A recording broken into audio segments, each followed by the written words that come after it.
많은 분들은 생소하실 테지만 브라질이 대한민국의 미래다 혹은 브라질과 대한민국의 평행 이론 등등의 이야기가 있었습니다. 물론 앞에서 말씀드린 것처럼 많은 분들이 좀 낯설게 느끼시겠습니다만, 자, 그럼 한번 이야기를 들어보시죠. 2018년 세르지오 모루라는 연방 판사 혹은 연방 검사가 오데브레히트 비리 사건을 수사하게 됩니다. 우리나라로 빗대어 얘기하면 적폐청산과 비슷한 개념이었습니다. 이 오데브레이트 사건은 굉장히 큰 사건이어서 나중에 기회가 되면 따로 특집을 한번 다뤄볼 생각이 있습니다. 아무튼 전직 대통령 지우마 테메르, 룰라를 비롯해서 정재계 많은 사람들이 이 비리 사건에 연관되어 있었습니다. 자, 이 사건을 통해서 엘리트 검사 혹은 판사가 노동자 출신 전직 대통령 룰라를 결국 유죄 판결을 받게 하고, 그 대선 전에 후보로 주목받고 있었던 룰라 전 대통령을 형무소에 가두게 됩니다. 그러면서 우리가 이미 알고 있는 것처럼 브라질의 볼소나루 대통령이 결국 당선이 되게 되죠. 자, 요 얘기만 살짝 들었어도 어라 하시는 분들이 있을 것 같습니다. 현재 2022년 10월에 다시 브라질의 대통령 선거가 열립니다. 지금 현재 여론조사를 보면 40% 이상의 지지를 받고 있는 것이 룰라 전 대통령이고요. 그 다음에 볼소나로 대통령이 한 20몇 프로, 그리고 앞에서 말씀드렸던 세르지오 모루 전 연방 검사 판사 혹은 이후에 볼소나루 정부에서 법무부 장관을 역임합니다. 물론 또 여러 가지 문제로 스스로 사임도 했는데요. 이 볼소나루 대통령이 한 20, 그리고 세르지오 모루 전 법무부 장관이 한 10% 정도를 받아서 둘이 합치면 한 30몇 % 정도가 되는 것 같습니다. 앞으로 어떻게 될지 모르겠습니다만, 볼소나루 대통령의 인기가 계속 떨어지고 세르지오 모루 전 법무부 장관의 인기가 좀 올라간다면 글쎄요, 그 룰라 전 대통령과 세르지오 모루 전 법무부 장관과의 대결도 상상해 볼 수 있을 겁니다.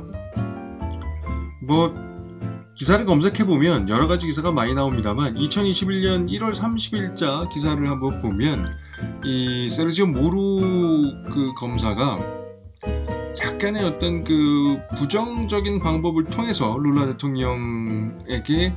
전 대통령에게 유죄 판결을 받게 했다, 이런 기사도 있고, 그리고 그것과 상관없이 현재는 볼소나로 정부와도 약간 각을 세우고 있고, 그리고 어떤 부분에서는 이제 볼소나로는 안 된다, 새로운 어떤 그 개혁적인 이미지가 필요하다, 보수 쪽에서도 그런 이미지가 있어서 세르지오 모루의 인기는 더 올라갈 가능성이 있습니다.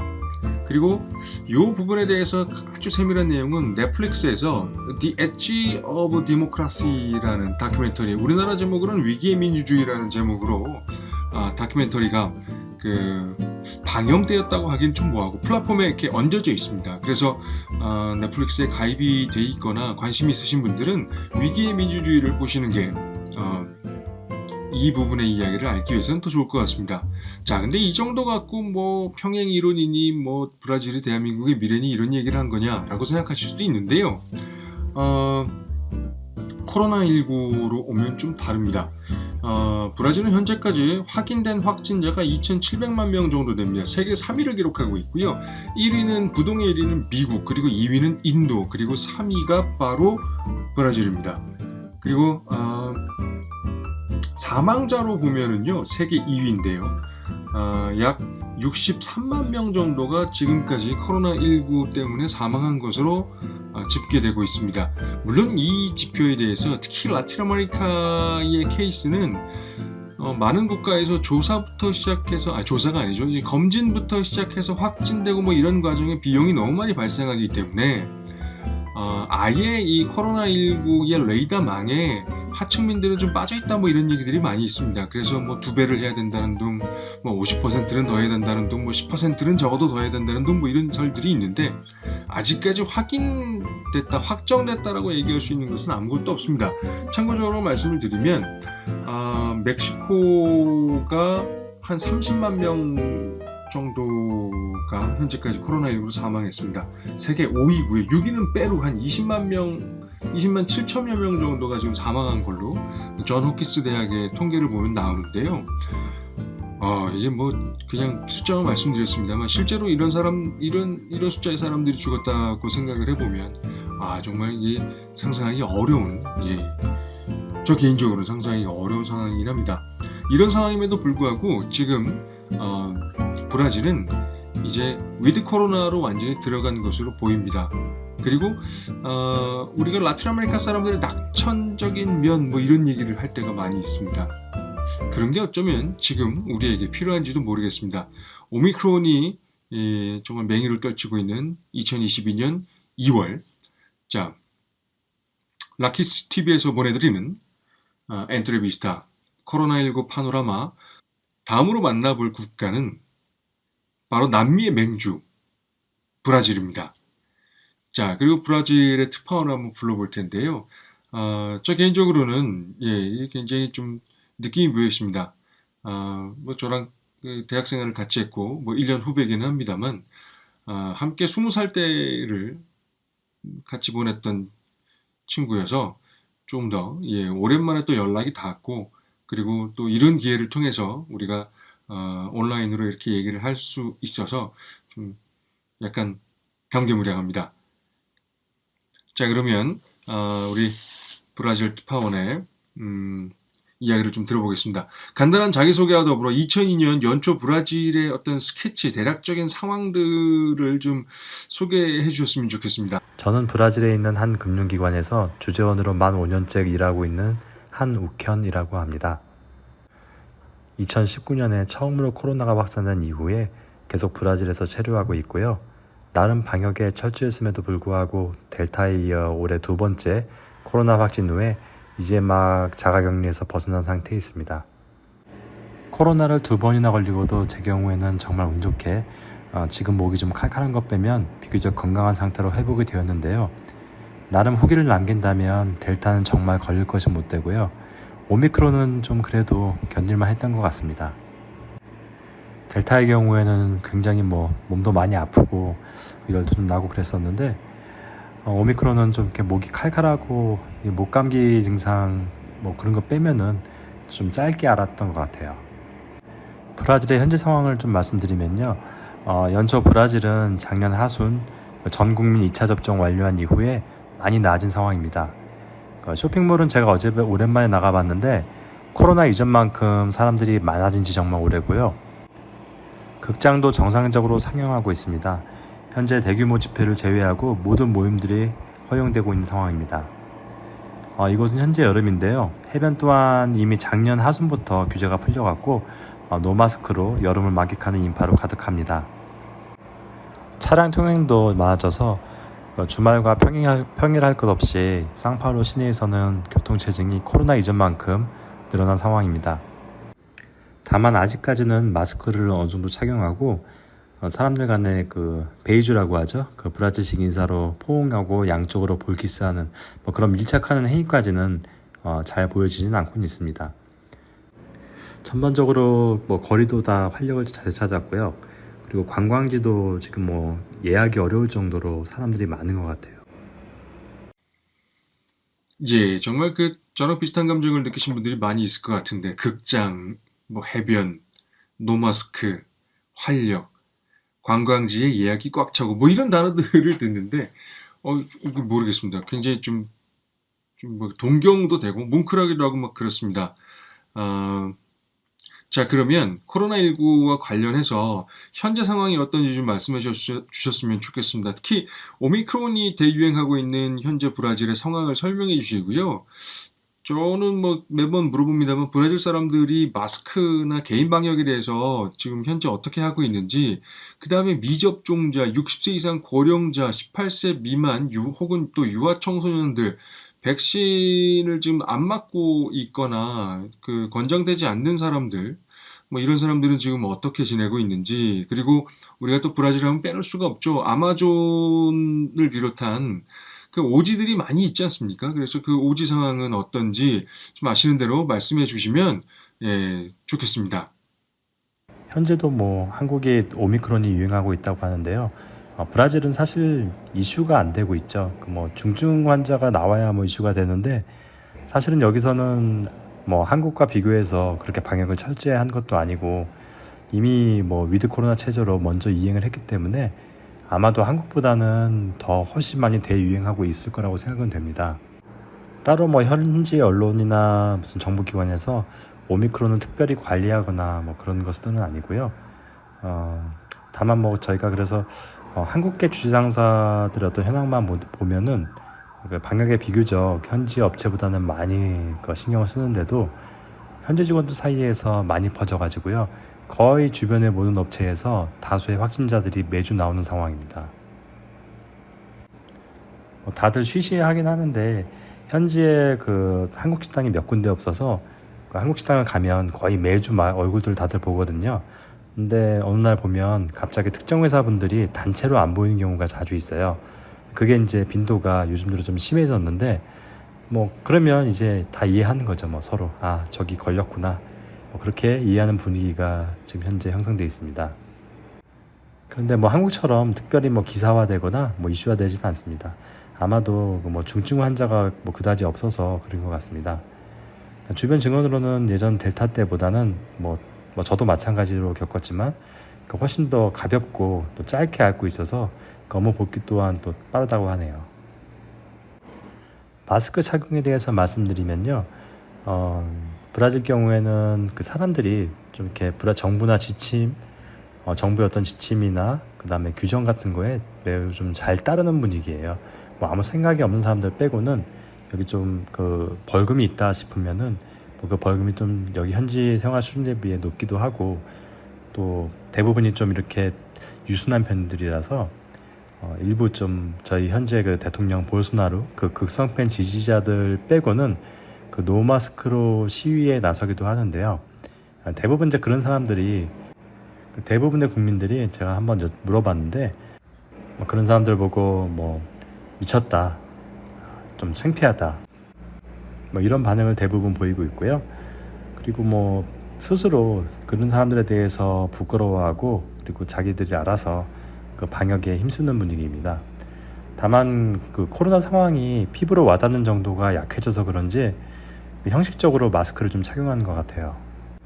일단 뭐 운동하러 가면 대부분이 다 노마스크로 운동을 하고 있고요. 그리고 식당도 제가 한번 가보면 이게 뭐 마스크가 무슨 의미가 있을까 뭐 그렇게 보이더라고요. 그러니까 입구에서는 들어갈 때는 마스크를 착용하고 있다가 뭐 앉아서 먹을 때는 아니 먹기도 전이죠. 사실 뭐 앉자마자 바로 마스크를 벗어요. 그리고 이미 안에는 많은 사람들이 있는데 마스크 낀 사람들이 점원들밖에 없습니다. 뭐 이런 상황에서 방역 효과는 뭐 사실상 기대하기 어렵다고 보시면 됩니다. 그리고 특히 뭐 심야 시간에 저희가 나가보면 예전에 맥주 마시던 곳에 뭐 여기 현지 식당이라고 하죠. 식당이 있죠. 그 랑소네치라고 하는데요. 그 길거리에서 많이 맥주를 마시고 그래요. 근데 대부분이 다 마스크 안 끼고 있고요. 그리고 코로나 이전처럼 가까이 뭐 밀접해서 이야기 나누고 얼싸안고 뭐 아무튼 그냥 예전이랑 뭐 다를 게 없더라고요. 마스크를 낀다는 것은 사실 뭐 그 해가 떠 있을 때 뭐 그때만 끼고 있는 것 같습니다. 그 브라질의 경우는 그 한국과는 다르게 그 백신에 대한 큰 거부감이 없어요. 왜냐하면 그 이전에 코로나 이전에도 이미 뭐 황열병이라든가 뭐 지카 바이러스 등의 어떤 풍토병 그리고 뭐 감기도 여기가 되게 독해갖고요. 이미 어떤 그런 바이러스 백신에 대한 부분에 대해서 거부감이 없기 때문에 사람들이 다 알아서 챙겨 맞는 분위기예요. 대부분이 사람들이 그 일하기 위해서 일단은 또 살기 위해서 자기가 백신을 서로 맞으려고 줄을 서고 있는 상황이고요. 그리고 질병 관리하는 정부 부처의 대처도요. 그 기존 경험들이 다들 있어서 그런지 상당히 좀 일사불란하고 그 의외로 시스템이 굉장히 잘 돼 있습니다. 이게 뭐 한국과 다른 게 코로나로 아파도 여기는 정부에서 적극적으로 뭔가 관리를 해준다든가 뭐 케어를 해준다든가 그런 게 없기 때문에 서로가 우선은 뭐 또 의료기관을 이용할 수 있는 사람들이 또 많이 없고 또 보험이 또 여기가 전국민 의료보험이 안 되어 있기 때문에 자기 목숨을 지키기 위해서 백신을 우선적으로 뭐 가난한 사람들도 맞는 것 같습니다. 또 일을 나가야 하니까 꼭 백신을 다들 그냥 큰 정황 없이 다 맞고 있고요. 아이들의 경우도 백신을 점차적으로 맞고는 있는데요. 제가 한번 물어보니까 학교에서 그렇게 강제는 하지 않는다고 해요. 그리고 뭐 한국처럼 안 맞았다고 해서 뭐 네가 맞네, 뭐 내가 맞네, 뭐 싸우는 그런 분위기도 아니고요. 뭐 안 맞았다고 주변에서 뭐라 하는 것도 아니고 그렇다고 뭐 우리 애들을 안 맞추겠다 이런 부모들도 특별히 없는 것 같고요. 개인의 맞기대 이미 풍토병으로 단련이 되어 있기 때문에 국민들이 적극적으로 다 맞는다고 보시면 될 것 같습니다. 사실 제가 아마존이나 오지 지방 같은 경우는 뭐 가본 적은 없는데요. 제가 개인적으로 뭐 출석하고 있는 교회에서 뭐 선교사님이라든가 그쪽에서 봉사하시는 분들 이야기를 말씀 좀 들어보면 북부는 뭐 작년에는 이미 병상소 부족이랑 그 산소통 부족으로서 크게 이슈화가 됐었죠. 뭐 저희 한국의 뉴스에도 많이 나왔고 그랬는데요. 저희도 그래서 작년에는 그 아마존 지역에 산소통을 보내는 그런 운동을 좀 했었고요. 일단 아마존 같은 경우에는 거점이 있어서 거기로 원주민분들 이렇게 예방접종 맞으러 오게끔 하고 있대요. 근데 이제 굳이 그 원주민분들을 찾아가는 게 오히려 더 바이러스를 확산할 수 있기 때문에 찾아가서 접종까지 하지는 않는 걸로 알고 있습니다. 차라리 뭐 정글 안에 주변 접촉이 적어서 오히려 안전한 상황이라고 하더라고요. 그리고 또 부족들이 알아서 자기들끼리 뭐 왕래를 줄이고요. 자체적으로 어떤 격리를 하는 등 뭐 자구책을 다 마련했다고 하더라고요. 왜냐하면 작년에 워낙 그곳 자체가 의료시설이 워낙 열악하기 때문에 그런 어떤 자구책이 없으면은 당장 뭐 생존의 문제가 있기 때문에 오히려 더 방역이 철저하다고 하더라고요. 뭐 나름 자체적으로 노하우가 이미 있다고 하겠죠. 그렇다고 아마존이나 뭐 오지 등이 뭐 코로나가 뭐 확산되지 않았다, 뭐 상황이 심하다는 건 아니고요. 이게 한국과 가장 큰 차이점은 이게 한국은 확진자만 많아져도 이슈화가 되잖아요. 근데 여기는 그게 아니라 이슈화가 되려면은 중증 환자가 많이 늘어야 되고 그래서 병상 수가 부족해야 좀 이렇게 이슈화가 되고 뉴스에 나오는데 이미 북부지방 경우에는 저기 초반부터 우선적으로 백신 접종을 할당을 했어요. 그래서 이미 처음부터 완료가 된 상황이라서 현재 뭐 중증 환자가 발생을 많이 염려할 정도로 그 병상 수가 부족할 정도로 발생이 안 됐기 때문에 이슈화는 되지 않는 것 같습니다. 자, 이거 뭐 코로나19가 이슈가 되지 못한다는 점도 좀 굉장히 좀 재밌다고 표현하면 안 될 것 같은데, 눈길을 끕니다. 그리고, 브라질의 인구 한 2억 2천만 명 정도 되는데, 한 2,700만 명 정도가 뭐 이미 확진이 됐다면, 인구의 10% 이상이 됐다는 얘기인데, 이 다수의 확진자 때문인가, 뭐 이런저런 생각들이 들게 됩니다. 그 다음에, 뭐 유순하다라는 그 말씀을 해주셨는데 역시 라트라말카적인 어떤 그 낙천성이 이런 대규모의 그 전염병 상황에 그래도 어떤 면으로 좀 도움이 되고 있는 것 같습니다. 그리고 그 심야, 맥주, 그것도 길거리에서 여기에 또 이제 그 브라질 특유의 음악까지 함께 한다면 정말 우리가 지금 그리워 맞이하고 있는 우리가 그리워하는 일상이죠, 이게.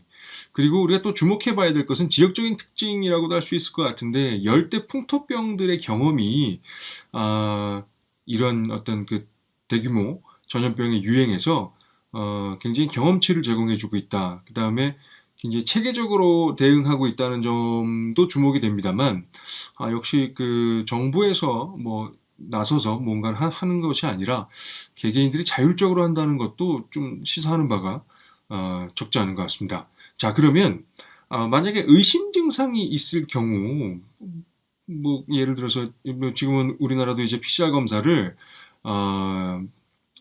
이제 그 전부에게 하는 것은 아니고 그 좀 이제 가리고 또 간이 검진 키트를 많이 이용하고 있는데요. 자, 아무튼 그 PCR 검사 관련해서 어떤 비용이나 시설, 지역 보건소나 어떤 그 공공 방역의 측면에서 어떻게 서비스가 되고 있는지, 그리고 검사 결과 등등은 어떻게 받아볼 수 있는지를 좀 그 말씀해 주셨으면 좋겠습니다. 의심 증상이 있을 경우에는 작년에는 의사의 확인서가 있어야지 PCR 검사를 받을 수 있었습니다. 지금은 근데 이게 바뀌어서요. 스스로 예약해서는 할 수 있는데, 다만 예약하고 뭔가 바로 받을 수 있는 게 아니라, 제가 작년 같은 경우에는 그래도 당일 예약이라든가 아니면 뭐 2일 예약이 됐는데, 지금은 이게 코로나가 늘어서 그런 건지 모르겠지만은요, 당일 예약이 안 되고, 그리고 빨라야 한 3, 4일 정도 그래야 잡히더라고요. 뭐 특별히 여행 가거나 이러실 분들은 그냥 공항 가서 하면은 좀 빨리 잡을 수가 있고요. 근데 이제 평소에 저희가 가던 데도 보통 바로 되던 것들이 지금 좀 시간이 오래 걸리는, 일부러 그렇게 한 것 같긴 해요. 그래서 좀 약간 집중을 좀 막으려는 그런 기색이 좀 보입니다. 일단 취약계층 상황은 제가 잘 모르겠는데요. 저도 뭐 여기에서는 상위계층에 속하니까. 근데 일단은 저처럼 민영의료보험에 가입된 보통 사람의 경우에는요, 한국처럼 국가에서 뭔가 해주는 건 전혀 없고요. 예, 사비로 저희가 돈을 내야 됩니다. 대략 한 350회ල් 정도 되고, 한국 돈으로 7, 8만 원 정도 되겠네요. 검사 결과는 확실히 여기가 민영의료보험의 나라답게 돈 내는 대로 나옵니다. 그래서 두 가지 코스가 있는데, 9시간 내외에 나오는 코스랑 그다음에 24시간 내에 나오는 코스를 선택할 수가 있습니다. 돈 내는 만큼 확실하게 빨리 나오는 것 같아요. 그리고 뭐 지역 보건소에서 뭔가 가능하다던가 이런 건 전혀 없습니다. 다 알아서 본인이 다 돈 내고 받아야 되고요. 그리고 자가검사 키트 같은 경우도 요즘은 약국에서 좀 파는 것 같은데, 근처 약국에서 이렇게 예약해서 즉석 진단을 받는 거가 생긴 것 같아요. 그래서 얼마 전에도 한번 받는 걸 봤는데요. 그 비용도 한 250회알 정도 되니까 한 5만 원 정도 되는 것 같습니다. 상당히 뭐 우리나라 간이 검사 키트 가격에 비해 비싸죠. 자, 코로나 검사비나 민영의료보험, 뭐 우리가 여기 뭐 실비보험 뭐 이런 게 없는 건 아닙니다만, 민영의료보험이라는 표현들은 저에게 좀 낯선 그런 이야기가 될 것 같습니다. 그리고 PCR 검사가 이제 뭐 시설의 어떤 수준에 따라 좀 다르겠습니다만 7, 8만 원 정도 한다는 것. 야, 이 공공의료의 측면에서 이 개개인들이 7, 8만 원을 지금 한 번 검사 받는데 부담을 하고 있다는 것은 좀 우리나라의 상황과는 좀 많이 사뭇 다른 것 같습니다. 그리고 간이검진 키트, 예, 즉석에서 할 수 있는 간이검진 키트가 이제 5만 원 선 판매가 되고 있다라고 말씀을 해주셨는데요. 제가 그래서 요 얘기를 들으면서 잠깐 검색을 해봤는데, 지금 현재 인터넷에서는 한 만 원, 하나에 10,000원 정도에, 뭐 물론 조금 더 싸게 파는 곳도 있습니다만, 뭐 물론 좀 더 비싼 곳도 있고요. 대략 10,000원 내외 정도로 좀 판매를 하고 있는 것 같습니다. 예, 좀 차이가 좀 있긴 하죠. 예.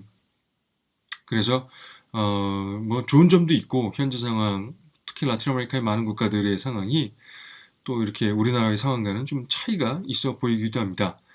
자, 확진이 된 경우 치료 과정과 비용, 그 다음에 델타 바이러스 유행했었을 때 델타의 경우와 또 현재 유행하고 있는 오미크론의 경우 어떤 차이점이 있는지, 그 다음에 중증 환자의 경우 국가에서는 어떻게 관리하고 있는지 등등을 좀 아시는 대로 말씀해 주셨으면 좋겠는데, 아마 델타와 오미크론의 경우는 굉장히 좀 정확하게라는 표현은 좀 그렇고, 예, 개인의 어떤 경험에서 좀 말씀을 해주실 수가 있을 것 같습니다. 일단 제가 2차례 확진을 받았지만 치료하는 과정을 알려드리자면 뭐 따로 알려드릴 만한 것이 없네요. 뭐 델타나 오미크론 변이라고 해서 특별한 것이 없었습니다. 뭐 아프면 여기는 알아서 치료하는 거고요. 본인이 가입한 민영의료보험에 따라서 프로세스가 좌우되고, 국가에서 뭐 특별히 케어하거나 뭐 관리하는 거, 감독하는 부분 전혀 없습니다. 2차례 확진 받았는데 어떤 케어나 문진도 뭐 조사도 받아본 적 없고요. 그냥 알아서 격리하고 알아서 치료받고 알아서 자기가 검사한 다음에 직장 내 어떤 프로토콜에 따라서 업무의 일상으로 그냥 복귀하면 됩니다. 뭐 슈퍼마켓이나 뭐 이런데, 약국 같은 데도 뭐 전혀 가는 데 지장 없고요. 뭐 약을 사다 준다든가 뭐 음식물을 뭐 공급해 준다든가 뭐 이런 건 사실 한국이나 기대하지, 뭐 브라질에서는 뭐 그런 건 전혀 없습니다. 뭐 비용의 경우에는 사실 제가 민영 의료보험에 전에 커버가 되고 있고요. 참고로 저희는 그 네 가족이 한 달에 약 120만 원 정도 내고 있습니다. 이게 뭐 1년이 아니라요, 한 달에. 그러니까 뭐 돈 내는 만큼 사실 서비스는 좋은데요. 이게 지금 브라질의 문제이기도 한데, 사실 이게 민영 의료보험이 없는 계층들의 경우에는 사실상 뭐 약국을 가기도 어려운 상황이죠. 그런 부분들은 따로 지원하는 프로그램이 있는 걸로 알고 있는데요. 제가 그분들을 사실 만날 일이 별로 없기 때문에 사실 어떤 프로그램이 있는지는 잘 모르겠습니다. 하지만 제가 봤을 때는 제가 예방접종을 받으러 보건소를 갔는데 따로 그런 카드를 가지고 예방접종을 받는 프로그램이 있었던 것 같았어요. 그래서 아무튼 뭐 결론적으로는 그 전국민 의료보험이 되는 그 한국과는 확실히 다른 부분이 있습니다. 자, 이야기를 들으면서 뭐 많은 분들이 비슷하게 생각하셨을 것 같습니다. 1970년 그리고 80년 대처 레이건이 등장했을 때 정말 많이 나왔던 얘기죠. 각자 도생이다. 예, 정말 신자유주의적인 상황이 아닌가 라는 생각이 들고, 민간 그 의료보험에 들어가 있으면 또 치료비가 하나도 들지 않는다. 뭐 이런 점은 또 민간 의료 보험이 또 종류가 여러 가지가 있겠습니다만, 이건 좋은 점이 아닌가 싶었는데, 4인 가족 기준으로 한 달에 120만 원, 1년에 한 1,440만 원 정도를 의료보험으로 납부한다는 것은, 예, 우리나라에서는 뭐, 예, 굉장히 좀, 예, 생경하다는 표현이 어울릴 것 같습니다. 이게 또 브라질의 어떤 그 단면을 보여주는 것 같은데, 굉장히 큰 컨트라스트를 좀 보여주고 있는 것 같습니다. 낙천적인 어떤 측면들, 뭐 이런 점도 있고, 현재 또 남반부에 있기 때문에 여름이라는 점, 또 여름이라는 계절이 주는 어떤 느낌들이 있지 않습니까? 예, 그다음 열대의 어떤 풍요로움과 더불어, 예, 좋은 민감 의료보험이면, 예, 4인 가족 기준 한 달에 우리나라 돈 120만 원이다. 예, 뭐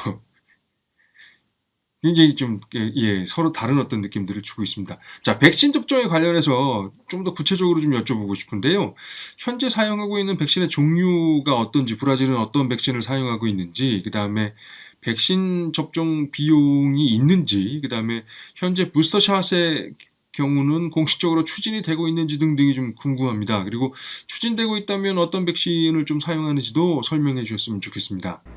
백신 종류는 뭐 대동소이하고요. 현재는 화이자, 그 아스트라제네카, 얀센, 그리고 여기가 코로나바키라고 있는데요. 이게 사실은 처음엔 시노백이라고 불렀는데 이게 중국 이름이 들어가니까 뭐 그래서 그런지 코로나바키라고 부르더라고요. 코로나 백신, 네, 중국산인데 저희 여기 브라질에서 생산합니다. 그런 백신이 있고, 그리고 부스터샷으로는 화이자를 접종해주고 있고요. 그리고 접종은 전액 무료입니다. 이것도 굉장히 또 재밌는 부분이 있네요. 브라질이 OEM 방식인 것 같은데, 그 라이센스를 가져와서 브라질에서 자체적으로 백신을 생산할 수 있다. 그러니까 이게 뭐 많은 분들이 또 브라질이나 라틴 아메리카에 대해서 오해하실 수도 있는데, 예, 브라질의 수준은 뭐 자체 개발 백신이 없다고 해도 백신을 그러니까 자체 생산을 할 수 있다. 그 기술이 자신의 것들이 아니라고 해도. 그리고 그 시노백이 이제 그 중국적인 느낌이 강하기 때문에 그 브라질에서 생산된 백신은 코로나 백신, 코로나백 뭐 이렇게 불린다는 것도 굉장히 주목되는 부분입니다. 중국에 관련된 이미지도 나중에 뭐 상황이 되면 특집을 한번 해보는 것도 굉장히 재미있을 것 같네요. 자, 우리나라의 경우에는 12세에서 17세까지, 즉 초등학교 6학년서부터 고3까지 접종이 가능하다고 합니다.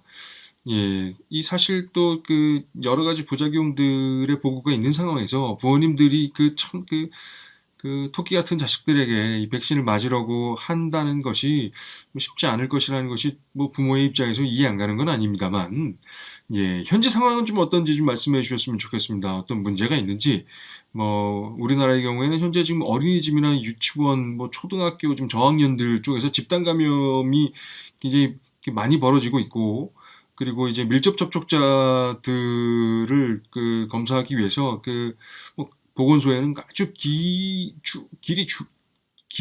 길이 아니 줄이 길게 막 늘어서 있는 경우가 있는데 브라질 상황은 어떤지 그 좀 말씀해 주셨으면 좋겠습니다. 그 교육기관의 상황에 대해서는 사실 저도 그 주재원분들이나 아니면은 교민분들을 주로 만나기 때문에 상황을 건네 들을 수밖에 없는데요. 일단 이쪽 제가 만나는 분들은 대부분이 좀 형편이 여유가 있는 분이라서 나름대로 자체 방역도 많이 하고 있어서 뭐 그렇게까지 뭐 대량 뭐 집단 감염에 걸린다든가 그런 상황은 발생하지 않고 있습니다. 그리고 또 뭐 워낙 아이들이 여기가 워낙 또 튼튼하기 때문에 뭐 한국도 마찬가지지만은 중증 환자가 그렇게 발생하지 않기 때문에 이슈화가 안 돼서 상황을 제가 정확히 파악하기는 어렵습니다.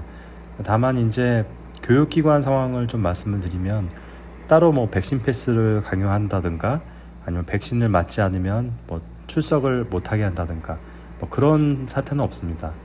현재 집단 감염은 뭐 있는 것 같아요. 뭐 유치원에서 발생됐다거나 뭐 그런 말은 많이 있는데 선생님이 누가 뭐 발생이 돼갖고 뭐 학교를 뭐 문 닫는다든가 뭐 그런 상황들은 많은데 워낙 여기가 확진자가 많기 때문에 또 집계도 불가능해서 뭐 중증 환자가 아니면 뭐 알기도 힘든 상황이고요.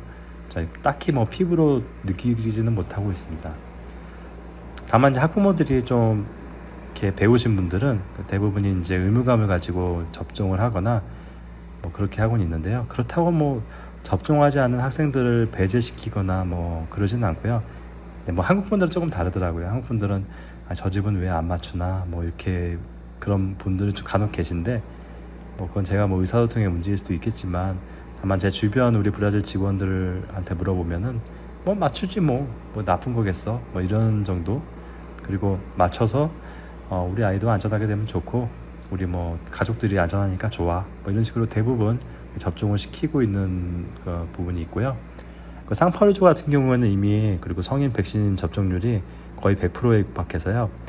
상대적으로 뭐 어린 학생이 안 맞아서 코로나가 퍼진다고 해도 뭐 이게 뭐 이렇게 크게 잘못되지는 않을 거라는 믿음이 있기 때문에 걱정은 좀 덜한 것 같습니다. 자, 좀 매번 여쭤보는 질문 중에 하나인데, 이제 해외에 나가 있는 우리 교민의 입장에서, 현지 정부나 혹은 뭐 한국 정부에게 기대하는 것은 무엇일지, 사실 현지 정부에 기대하는 것은 많지 않을 것 같습니다만, 그리고 뭐 코로나19의 대유행이 지금 2년 정도 되기 때문에 지금까지 뭐, 한국 정부 혹은 대사관에서 혹은 영사관에서, 예, 어떤 일들을 또 했었는지, 뭐 이런저런 이야기들 한번 해주셨으면 좋겠습니다. 그 사실 뭐 그 한국 교민들의 경우 작년에 그 코로나 확산 초기에 그 마스크 대란이 있었어요.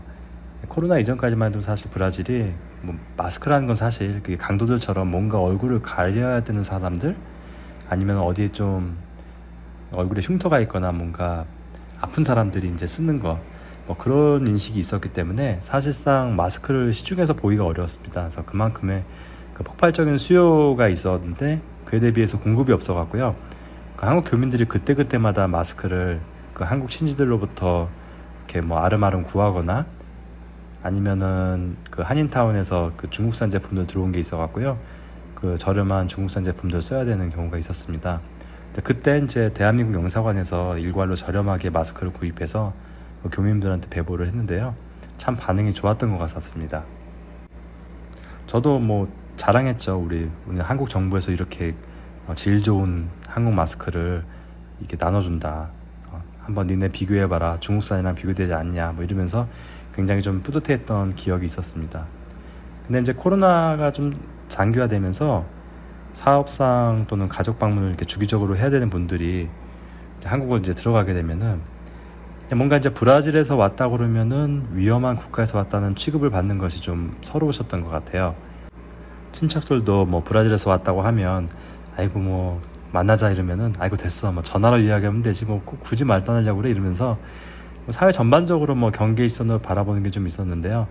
이게 지금 한국 정부로부터 이제 기대한 불만인 점이 그거죠. 예를 들어서 뭐 언론이나 이런 데서 너무 이게 뭐 좀 브라질에 대해서 안 좋게 얘기하고 또 뭐 자극적인 기사로 막 시체 태우는 것만 보여주고 이러니까 뭐 우리 교민들도 똑같이 무슨 뭐 안 좋은 나라에서 살던 뭐 불쌍한 사람들 뭐 아니면은 뭔가 좀 경계해야 될 사람들 이렇게 취급받는 거에 대해서 사실상 뭐 이렇게 좀 국가에서 좀 어느 정도 인식 개선을 하도록 좀 도움을 주던가 뭐 좀 그런 바람이 좀 있었던 것 같아요. 이제 단적인 예로 이제 그 지난번 12월 격리 해제 때 그 격리 해제를 해준다고 해놓고 번복이 됐던 적이 있었는데 이제 그때만 하더라도 격리 해제 국가에서 그 맨 마지막으로 남아 있었던 국가가 거의 뭐 그 중에 포함되어 있던 게 브라질이었어요. 근데 저희는 나름대로 보면은 그때 인도조차도 사실은 격리 해제가 되었었거든요. 그래서 브라질 분들이 아니 우리가 사는 곳이 여기가 무슨 인도보다 못하냐, 여기 다 백신 다 잘 맞고 시스템 잘 돼 있고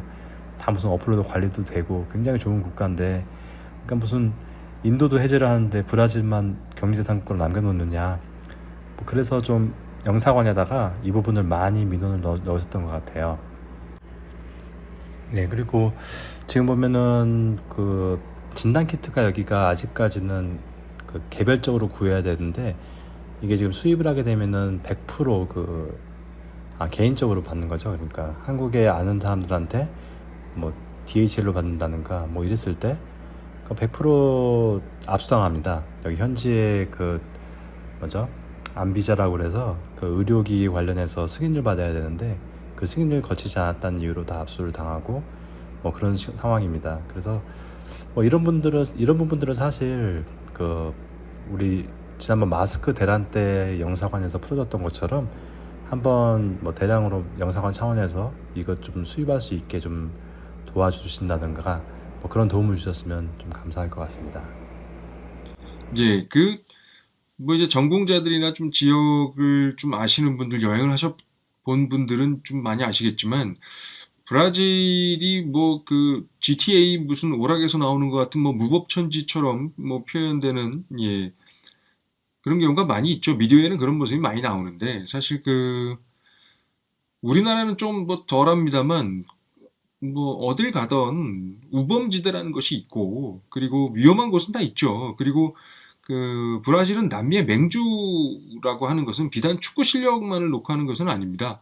예, 그래서 브라질에 대해서 좀 좋은 이미지나, 좋은 이미지가 아니고 그냥 실상을 알려드리는데, 예, 어떤 전공자들이 또 연구하시는 분들이 다 좀 더 노력을 해야 하지 않을까 싶습니다. 그리고 또 우리 해외 교포들을 위해서 우리 또 외교부나 우리 대사관, 영사관에서 진단 키트를 좀 이렇게 원활하게 공급해 줄 수 있는 또 방법은 없을까?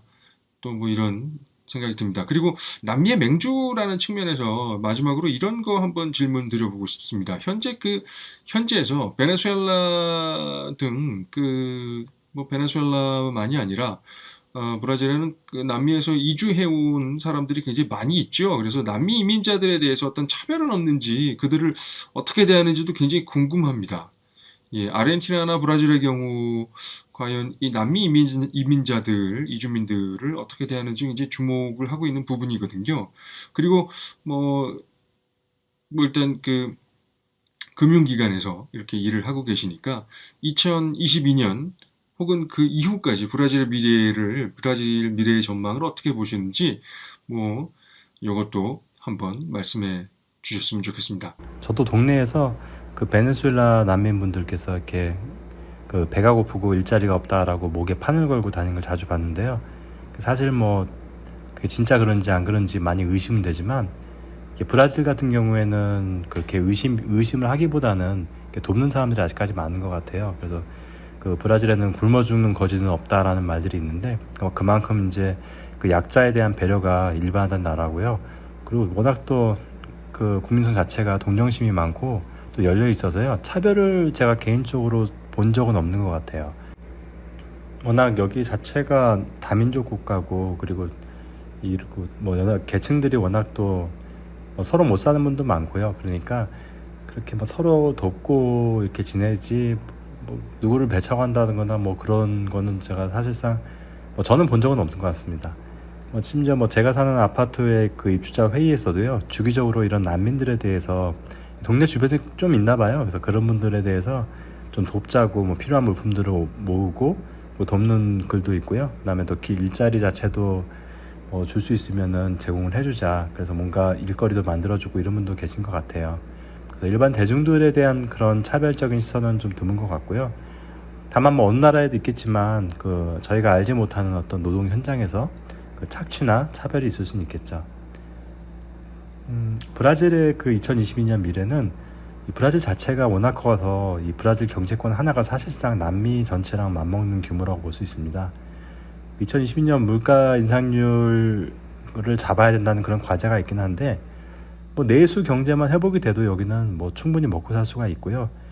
따로 뭐 포스트 그리고 경기 상황도 그리고 포스트 코로나라는 말이 따로 필요 없을 정도로 현재 다들 이렇게 소비도 늘어가고 있고 뭐 그리고 경기도 점점 회복되고 있는 것 같아요. 그 지난 팬데믹 기간도 또 그리고 그렇다고 뭐 경기가 죽었다라기보다는 뭐 도소매업은 많이 좀 줄었지만은 또 다른 형태로 그런 이커머스에 대한 소비가 급증을 했고요.